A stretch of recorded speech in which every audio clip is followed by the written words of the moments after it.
जय जगन्नाथ। वंदेऽहं श्रीगुरः श्रीयुतपदकमलं श्रीगुरून् वैष्णवांश्च श्रीरूपं साग्रजातं सहगण रघुनाथान्वितं तं सजीवं साद्वैतं सावधूतं परिजनसहितं श्रीकृष्णचैतन्यदेवं श्रीराधाकृष्णपादान् सहगण ललिता श्रीविशाखान्वितांश्च। श्रीमद्भागवतम द्वितीय स्कंद दशम अध्याय श्लोक संख्या 36।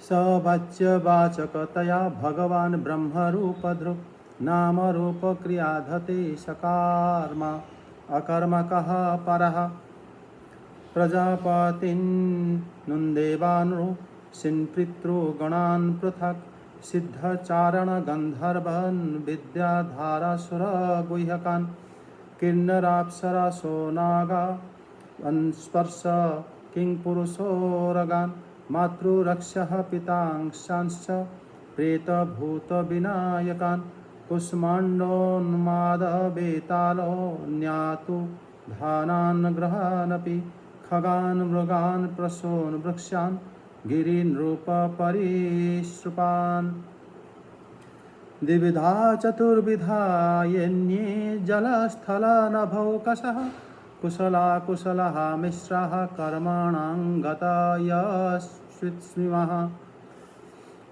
यस्त्वं राजस्तम इति त्रिशः नृरानकः तत्रापैकैकशो राजन् भिद्यन्ते गतयश्चियाधश्रिधा यदैकेकतरो अन्याभ्यां स्वभाव उपहन्यते। अनुवाद।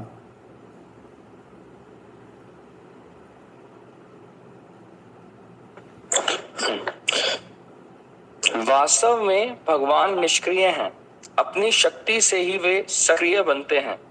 फिर तो वे ब्रह्मा का या विराट रूप धारण करके वाच्य और वाचक शब्द और उसके अर्थ के रूप में प्रकट होते हैं और अनेकों नाम रूप तथा क्रियाएं स्वीकार करते हैं। परीक्षित, प्रजापति, मनु, देवता, ऋषि, पितर, सिद्ध, चारण, गंधर्व, विद्याधर, असुर, यक्ष, किन्नर, अप्सराएं, नाग, सर्प, किंपुरुष, प्रेत, भूत, विनायक, कुष्मांड, उन्माद, वेता, दुधान, ग्रह, पक्षी, मृग, पशु, वृक्ष, पर्वत, सरीसृप इत्यादि जितने भी संसार में नाम रूप हैं, सब भगवान के ही हैं। संसार में चर और अचर भेद से दो प्रकार के तथा जरायुज, अंडज, स्वेदज और उद्भिज भेद से चार प्रकार के जितने भी जलचर, थलचर और आकाशचारी प्राणी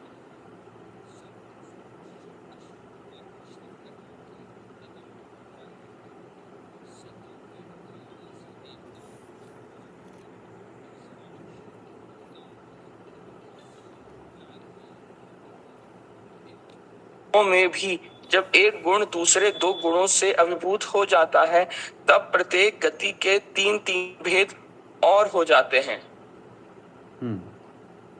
इसमें 36 श्लोक से श्री सुखदेव गोस्वामी पाद जब ब्रह्मा जी के सृष्टिकर्ता कह रहे हैं कि ये श्री भगवान की स्वरूप है। परीक्षित महाराज को सृष्टि के संबंध में जब श्री सुखदेव गोस्वामी पाद बता रहे हैं, मतलब ब्रह्मा रूपधृक्, यह ब्रह्मा जी की जो रूप है ये भी श्री भगवान धारण करते हैं। स भगवान वाच्य वाच्यकतया नाम रूप क्रिया धते, वो ब्रह्मा जी के रूप धारण करके फिर सृष्टि करते हैं, फिर ब्रह्म रूप धारण करके, ब्रह्म विराट रूप धारण करके फिर वो वाचक रूप से शब्द अर्थ रूप से प्रकट हो जाते हैं एवं अनेक नाम रूप क्रिया धारण करते हैं। अपनी माया द्वारा सकर्मक मतलब सव्यापार होते हैं, किंतु वो अब वास्तविक रूप से वो अकर्मक होते हैं। माया द्वारा लगता है कि वो सब कुछ वो ही कराए हैं, लेकिन वास्तविक वो कुछ नहीं करते, लेकिन यहाँ पर देखा जाता है कि वो करते हैं। तो इस प्रकार जब मतलब श्री भगवान के बारे में कहते हैं कि माया सकर्मा स्व्यापारः सन वस्तुस्त्व कर्म कहा, भगवान अपनी माया शक्ति द्वारा ही सभी व्यापार कर लेते हैं। वास्तविक वो अकर्मक होते हैं, निर्व्यापार होते हैं, कोई भी व्यापार करते नहीं हैं।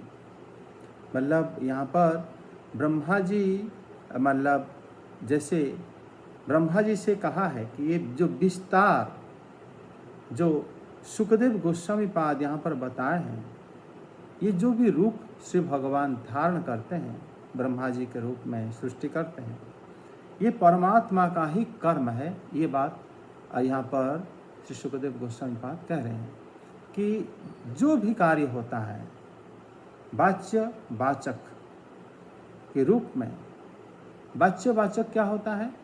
वाच्य होता है जो शब्द को कहते हैं, वाचक होता है जो मतलब अर्थ होता है। और वो एक जन दो रूप ले लेते हैं, और ये जन एक जन ही निष्क्रिय होने पर ब्रह्म रूप दृक्ष भगवान वाच्य वाचकतया नाम रूप क्रिया धते। नाम रूप क्रिया सब कुछ वो ही धारण करते हैं। और फिर आगे बताया गया है कि प्रजापति मनु देवता ऋषिन पितृगणान सिद्धाचारण गंधर्व, ये यहाँ पर सबके नाम है। वृक्ष की भी नाम है, पर्वत के नाम है, सरीसृप, ये सब कुछ जितने भी नाम हो जाता है वो सब श्री भगवान के ही हैं। मतलब कह रहे हैं कि इमानी सर्वाणी रूपाणी परमात्मैव पृथक पृथक धते। मतलब वृक्ष का एक रूप है, एक नाम है, और ये श्री भगवान के ही हैं। बेताल एक रूप है, एक नाम है, लेकिन उनके अंदर वास कौन करता है? कोई जीव वास कर सकता है, अपनी कर्म का फल भोग सकता है, लेकिन वो रूप और रूप नाम जैसे इस पूरे ब्रह्मांड में जो कुछ भी हमें दिखते हैं। परीक्षित मतलब कहते हैं कि राजन परीक्षित, जो प्रजापति मनु देवता मनुष्य पितर सिद्ध चारण गंधर्व विद्याधर, ये सब लोग, सब कोई, उसके अंदर अप्सरा नाग सर्प किम पुरुष, ये सब जो है उनका जो अलग अलग जो रूप है, नाम है, वास्तव में भगवान के हैं। मतलब क्या है? हमारे पास भी जो रूप है, जिस रूप से आप हमें देखते हैं, हम आपको देखते हैं, ये रूप भी भगवान के हैं, अर्थात उन्हीं के, ये उसके कारण है। इसका आकार प्रकार, शरीर में जो भी कुछ क्रियाएं होती हैं, लेकिन हम उसको इंद्रिय तृप्त में प्रयोग करते हैं, वो हमारा अज्ञानता है। लेकिन ये सब कुछ जो भी हम वस्तु देखते हैं, जो भी वस्तु हमें अनुभव में आता है, समझ में आता है, ये सब कुछ उन्हीं का ही स्वरूप है। ये मतलब श्री सुखदेव गोस्वामी पाद परीक्षित महाराज को बता रहे हैं। अन्ये ये द्विविधा चतुर्विधा जल स्थल नभोकशः इमा कुशला कुशला मिश्रा कर्मणांग गतया तु। कह रहे संसार में जो भी चतुर्विधा हो गए, हमारा जो चार प्रकार की स्वेदज अंडज उद्भिज और जरायुज, चार प्रकार की जीव, और इसमें जीवों की जो पाप पुण्य उसका मिश्रित फल, चर अचर, चर हो गया जो लोग चलते फिरते रहते हैं, अचर जो बिल्कुल एक जगह में रह जाते हैं, वृक्ष आदि, तो ये सब, फिर जरायुज अंडज स्वेदज उद्भिज, इस चार प्रकार के जीव, उनके फिर पाप पुण्य, ये सब कुछ जो संसार में जो भी कुछ है। मतलब जब परीक्षित महाराज पूछे थे ना कि कर्म की जितने भी गतियाँ होती है वो सब आप हमें बताइए, और जो उनका जो प्रश्न था वो उसी से बताते थे कि तीन प्रकार की जो कर्म होता है, कुशल उत्तम मतलब पुण्य कर्म होता है, नीच कर्म पाप कर्म होता है, मिश्र कर्म होता है। कर्म की जो गति होता है उसी में जो भी गति होता है, जो जो योनि प्राप्त होते हैं, ये सब कुछ जो है ये उत्तर में श्री परीक्षित महाराज को दे रहे हैं कि ऐसे तीन प्रकार के कर्म, चार प्रकार की गति और दो प्रकार के जीव भी होते हैं, और सबके उनके जो पाप पुण्य और मिश्र फल सब कुछ जो मिलता है, देवता सत्वगुण के प्रधान है, मनुष्य रजोगुण के प्रधान है और तमोगुण के प्रधान है नारकी जीव लोग। और ये तीन प्रकार भी जब एक गुण से और से भिन्न दो गुण से अभिभूत करके उद्रेक हो जाते हैं, इन जीवों को तीन तीन भेद हो जाते हैं, सब मिल जाता है। मतलब सात्विक, राजसिक, तामसिक तीन प्रकार के गुण हैं और ये तीन प्रकार के गुण में तीन प्रकार के हमारे कर्म भी हैं और कर्म और गुण जब मिलता है अनेक प्रकार के बनते रहते हैं। तो ऐसा ही उसी हिसाब से हम लोग का गति होता है। मतलब मनुष्य की सात्विक, राजसिक, तामसिक भेद से तीन प्रकार के मनुष्य देखे जाते हैं और ऐसे जो अन्य अन्य प्रकार की गति होती है, सत्वगुण की जो गति है देवता आदि, रजोगुण की जैसे मनुष्य आदि, तमोगुण में नारक आदि, जो इस प्रकार जो अलग अलग गति है, जो परीक्षित महाराज के प्रश्न था उसका उत्तर में वो दे रहे हैं। आगे, स एवेदं जगद्धाता भगवान धर्म रूप धृक् पुष्णाति स्थापया निश्चं तिर्यं नरसुरात्मभिः ततः कालाग्निरुद्रात्मा यत सृष्टमिदमात्मनः सन्नियच्छति कालेन धनानि कमीबानिलः इत्थं भावेन कथितो भगवान् भगवत्तमः नित्ये भावेन हि पारं द्रष्टुमर्हन्ति शूरयः नस्य कर्माणि जन्मादौ परस्यानो विधीयते कर्तृत्वप्रतिषेधार्थं माययारोपितं हि तत् अया तु ब्रह्मणः कल्पः सविकल्प उदाहृतः विधिः साधारणो यन्न सर्गाः प्राकृतवैकृताः। अनुवाद।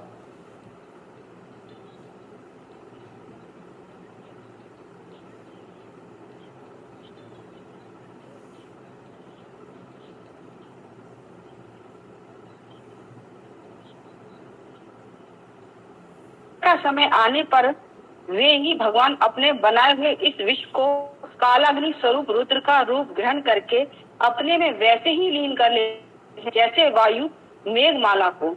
परीक्षित महात्माओं ने अत्यश्वर्य भगवान का इसी प्रकार वर्णन किया है, परंतु तत्वज्ञानी को केवल इस सृष्टि पालन और प्रलय करने वाले रूप ही उनका दर्शन नहीं करना चाहिए, क्योंकि वे तो इससे भी परे भी सृष्टि की रचना आदि कर्मों का निरूपण करके पूर्ण परमात्मा से का कर्तापन का संबंध नहीं जोड़ा गया है। वह तो माया से आरोपित होने के कारण कर्तव्य का निषेध करने के लिए ही है।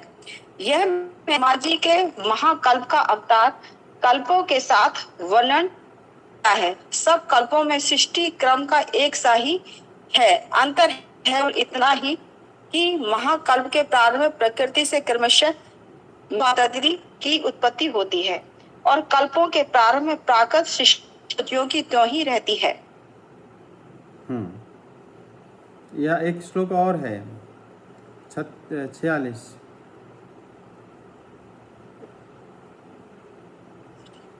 चराचर प्राणियों की वैकृत सृष्टि नवीन रूप से होती है।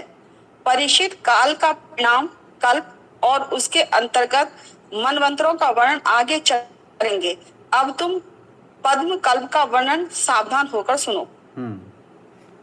इसमें मतलब 47 हो गया। इसमें भगवान को जैसे 42 श्लोक में बताते हैं कि वही जगत के कारण पोषण के लिए धर्ममय भगवान श्री विष्णु के रूप में धारण करते हैं।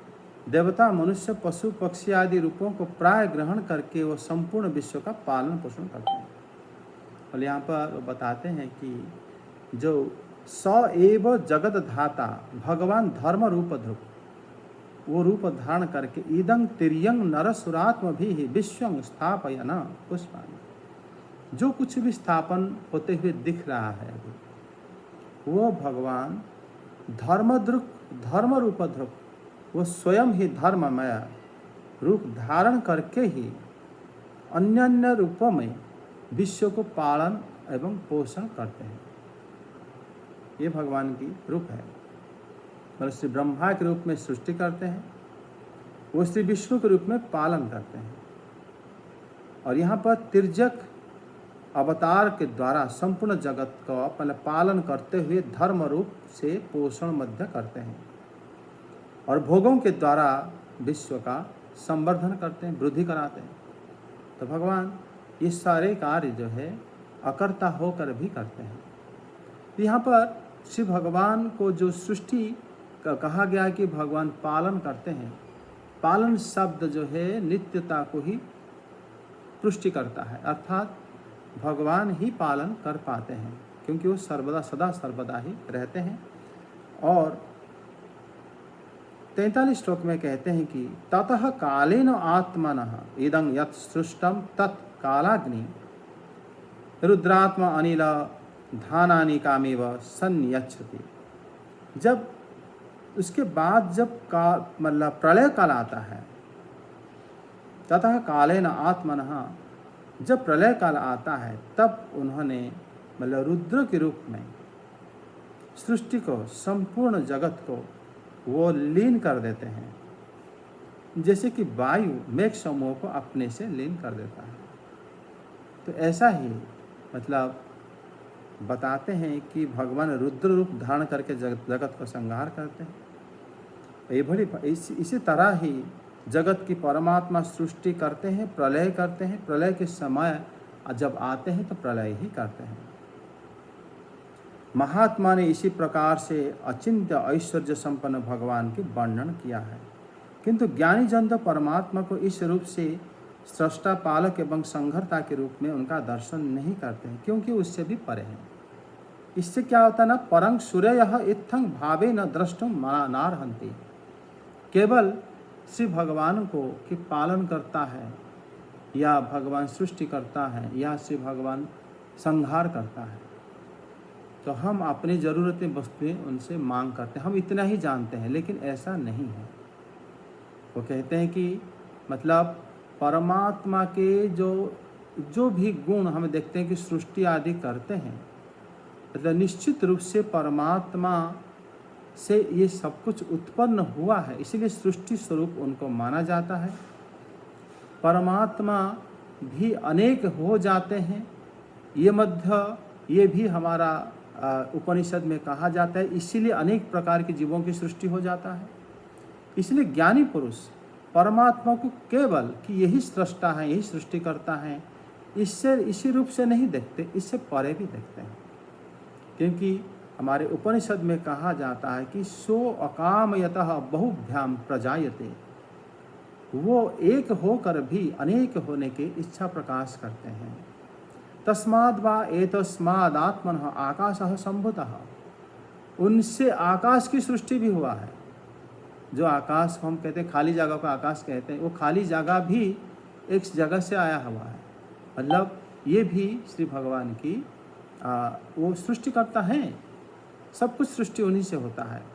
केवल उन्हीं को सृष्टिकर्ता के रूप में ना देखकर उनके आगे भी देखना चाहिए कि सृष्टि की रचना आदि कर्म का निरूपण करके परमात्मा में कर्तापन के संबंध नहीं जोड़ा गया है, क्योंकि कर्तृत्व आदि तो माया से आरोपित है। ये कोई कर्ता जो है वास्तव में वो कोई कुछ नहीं कर पाता, क्योंकि भगवान जब इच्छा करते हैं उसी समय कार्य हो जाता है। इच्छा जो है वो इसीलिए उनको अकर्ता ही कहा जाता है।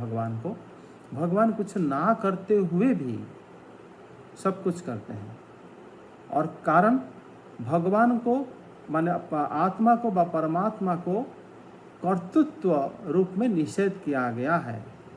अस्य जन्मादो कर्मणि परस्य कर्तृत्व न अनुविधीयते, माने तांको एक प्रकार का माने कर्ता या कर्म आदि से बंधन नहीं किया जाता है। क्यों? क्योंकि कहते हैं कि कर्तृत्व प्रतिषेधार्थ माया ही, सिर्फ माया में ही किसी को कर्ता कहा जाता है कि आपने इसको बनाया। अगर हम कहेंगे कि आपने एक खाना बनाया, आपने जो द्रव्य लिए किसी और से लाए, जो और से लाए उसके लिए पैसा कमाने के लिए कुछ और कर्म करें, जहाँ से लाए वो मध्य किसी और से लिया, पृथ्वी से लिया, पृथ्वी भी उनका नहीं है। इन्होंने बीज डाला था, जल किसी और ने दिया, सूर्य किरण किसी और ने दिया, फिर आप उसको ले आए, फिर आप भी उसको पकाने के लिए मतलब अग्नि की सहायता लिए, मसाले की सहायता लिए, लवण की सहायता लिए, फिर समय भी आपने चाहा इतने समय में होगा। वही खाद्य को अगर आप 15 मिनट की जगह 1 घंटा चढ़ा दो तो खाद्य इतने स्वाद नहीं होगा, वो तो अंगार कोयला हो जाएगा। इसीलिए इसमें केवल कि आपने सब करा है ये भी नहीं कहा जा सकता। वास्तव में हम बहुत लोग बहुत कुछ करे हैं वहाँ पर, सबका स्वाद भी किसी और ने डाला है और हम उसको जोड़े, इसलिए हमको कर्ता वहाँ नहीं कहा जा सकता। अगर कहा जाता है ये माया से या अज्ञान से कहा जाता है, लेकिन परमात्मा अज्ञान नहीं होने के कारण उनको कर्ता नहीं माना जाता। ये कर्तृत्व का निषेध उनको मतलब निषेध किया गया है। इसीलिए मतलब श्रुति भी एक बात बताता है कि निष्कलंग निष्क्रियं शांतं निरबंधं निरंजनम, मतलब परमात्मा क्रिया रहित, कला रहित, षड उर्मी रहित, अन्वय रहित, केवल माया के संबंध से ही, माया द्वारा ही आरोपित होते हैं। हम कहते हैं वो इन्होंने करा, वो करा। वास्तव में ये सब अगर कोई एक ने करा है, श्री भगवान ने करे हैं, तो उनको हम इसके कर्ता श्रुति नहीं कह पाता, क्योंकि वो अकर्ता है, निरंजन है, निरबद्ध है। फिर हुआ कैसे? जो हुआ हमें दिख रहा है एक माया है, एक भ्रम है। तो इसीलिए मतलब ये भी कहा गया है कि अपनी माया नामक शक्ति के कारण ईश्वर अनेक रूप में दिखते हैं, हमें अनुभव होते हैं। ये भी श्रुति कहता है इंद्रो माया भी ही रूप पुरु रूप ईयते, हमें जो अनेक प्रकार की भगवान के रूप दिखता है कि ये पृथ्वी है, ये जल है, ये आकाश है, वायु है, ये भी एक भ्रम जाल है। क्योंकि सृष्टि जब अंत होता है सब कुछ एक हो जाता है, फिर अगर अलग था तो गया कहाँ? यह अयं तो मया ब्रह्मणः कल्प सभी कल्पः उदाहृतः यत्र साधारणः विधि सर्गः प्रकृत वैकृतः। जो मैंने अभी आपको सब कल्प के बारे में बताया, उसी में ही केवल अंतर ये है, महाकल्प में प्रकृति से महत्त्व के उत्पन्न होता है, मतलब जहाँ पर बिल्कुल सभी सृष्टि बंद रहता है। बाकी दूसरे कल्प में सृष्टि ब्रह्मा जी सीधा सृष्टि शुरू कर पाते हैं, उससे पहले प्रकृति, इंद्रियां, देवता आदि उपस्थित रहते हैं। किंतु जब मूल सृष्टि होता है, अवान्तर कल्प की जो मतलब महाकल्प में जो सृष्टि होता है, और वो कल्प की सृष्टि में पहली बार प्रकृति आदि सृष्टि भी होते हैं, वहीं से फिर क्रमशः सृष्टि होता है। ये अंतर है दोनों में। इसके बाद बताते हैं कि काल का परिमाण, कल्प के अंतर्गत होने वाले मनवंतर, ये सब जैसे होते हैं वो फिर तृतीय स्कंद में वर्णन होगा। शौनक उवाच यदहानो भावान् सुतः सन्तः भगवत्तमः चचार तीर्थानि भुवस्त्वा बन्धोऽंसो दूत्स्त्यजान् कृतकौसारवेस्तस्य संवादो अध्यात्मं संस्थितः यद्वास भगवानस्तस्मै पृष्टस्तस्त्वमुवाचः ब्रूहीनस्तदिदं सौम्य विदुरस्य विचेष्टितं बन्धुत्यागनिमित्तं च तथैवागतवाप्नुतः राज्ञः परीक्षता पृष्टो यदवोचन्महामुनिः यद्वाभिधास्ति शृणुतः राज्ञः प्रश्नानुसारतः इति श्रीमद्भागवते। शौनक जी ने पूछा, सुत जी, आपने हम लोगों से कहा था कि भगवान के परम भक्त विदुर जी ने अपने अति दुसत्यज कुटुंबियों को भी छोड़कर पृथ्वी के विभिन्न तीर्थों में विचरण किया था। उस यात्रा में मैत्रेय ऋषि के साथ अध्यात्म के संबंध में उनकी बातचीत कहाँ हुई था तथा मैत्रेय जी ने उनके प्रश्न करने पर किस तत्व का उपदेश किया। सूत जी, आपका स्वभाव बड़ा सौम्य है, आप विदुर जी का वह चरित्र हमें सुनाइए। उन्होंने अपने भाई बंधुओं को क्यों छोड़ा और फिर उनके पास क्यों लौट आए।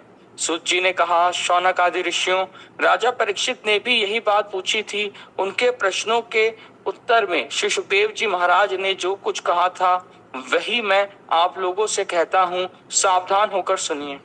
देखो, यहाँ पर सृष्टि संबंध प्रश्न था, काल संबंध प्रश्न था, वो कह रहे थे, लेकिन वहाँ पर बता रहे हैं कि शौनक आदि ऋषि वृंद प्रश्न कर रहे हैं, हे सुत, भवान नः यत् आह भागवतमः, कि भागवत में श्रेष्ठ विदुर जी अक्षता सुदुस्त्य जान बंधुन त्यक्ता भुवः तीर्थानि चचारः। वो जैसे कथा को रोक के कुछ प्रश्न करें, जब ऑलरेडी वो मनवंतर काल परिणाम, लेकिन वो कह रहे हैं कि अथो पद्म कल्पं शृणु कालस्य परिमाणं कल्पं लक्षणं विग्रहम यथा यत् पुरस्तात्, कि मैं उसको वर्णन कर रहा हूँ, आगे वर्णन कर रहा हूँ। अब पद्म कल्प को सुनो। उसी समय उन्होंने प्रश्न करे कि विदुर जी क्या कर रहे हैं। विदुर जी उनसे जो मिले थे, मतलब तीर्थ यात्रा कर रहे थे, बांधवों को परित्याग करके मतलब तीर्थ यात्रा कर रहे थे, विचरण कर रहे थे। जो जिन सबों को उन्होंने त्याग करना बड़ा कठिन है, उनको त्याग कर दिए थे, एवं वो जाकर उनका मैत्रेय महर्षि के साथ क्या संवाद हुआ। इसका मतलब ये हुआ कि शौनक आदि ऋषि को पता था कि विदुर जी मैत्रेय जी से मिले हैं। उनको ये भी पता था कि विदुर जी मैत्रेय जी से सृष्टि के संबंध में सुने हैं। ये बात श्री गोस्वामीपाद बताते हैं कि यदर्थं सृष्टि आदि निरूपणम तदेव साक्षात्सु काम कथन तरम पृच्छेति यदा हेति। किससे जाने, वो मतलब उनको पता था कि शौनक आदि ऋषि वृंद वो ये जानते थे कि मतलब उनको सृष्टि के बारे में सुनने इच्छा था, लेकिन उन्होंने जान के प्रश्न करे कि विदुर जी मैत्रेय जी से क्या प्रश्न करे थे और उनका क्या संवाद हुआ था, कहाँ पर मिले थे। मतलब वो जानते थे कि वो वहाँ पर भी काल संबंध में जो ज्ञान हमें मिल जाएगा। तब सूत जी कह रहे हैं कि विदुर की जो चरित्र है, विदुरस्य तदितं विचेष्टितम, उनका जो चरित्र है, बंधु त्याग निमित्तम, सबको त्याग कर दिए थे। तथैव पुनः आगवान तथा ब्रूहि। आप ये भी बताओ कि अगर त्याग करे थे दोबारा आए क्यों। भक्त हैं, वो भक्त प्रवर हैं, इसलिए उनके लिए मतलब कहा गया है कि भागवतमः यद आहा भागवत उत्तम, भगवान के भक्तों के मध्य में उत्तम है वो। तो वो फिर कैसे दोबारा वापस आ गए, ये भी कारण है। भक्त हमेशा भगवान की प्रसन्नता के लिए विचरण करते हैं, और भगवान की प्रसन्नता जगत की कल्याण से ही होता है, क्योंकि जगत उन्हीं का है। तो विदुर जी किस प्रकार जगत की कल्याण करे, किस प्रकार श्री भगवान को इच्छा को ही मतलब पालन करे, जा त्याग करना फिर दोबारा ग्रहण करना, ये उनको समझ में नहीं आया था। तब सूत गोस्वामी पाद कह रहे हैं कि राजा परीक्षित के द्वारा पूछे जाने पर महामुनि शुकदेव भी यही उत्तर दिया था, उसको आप में सुनाता हूँ, आप सुनिए। मतलब यहाँ पर जो सूत जी ने जो प्रश्न, वो कह रहे हैं आप लोग जो प्रश्न पूछे, सुखदेव जी भी वही मतलब सुखदेव जी को भी वही प्रश्न परीक्षित महाराज पूछे थे। परीक्षित महाराज जो प्रश्न पहले किए थे उसी के अनुसार संपूर्ण पुराण के अर्थ वर्णन किया गया है। इसी से ही मतलब श्री मैत्रेय और श्री विदुर के संवाद ही शुरू हुआ था।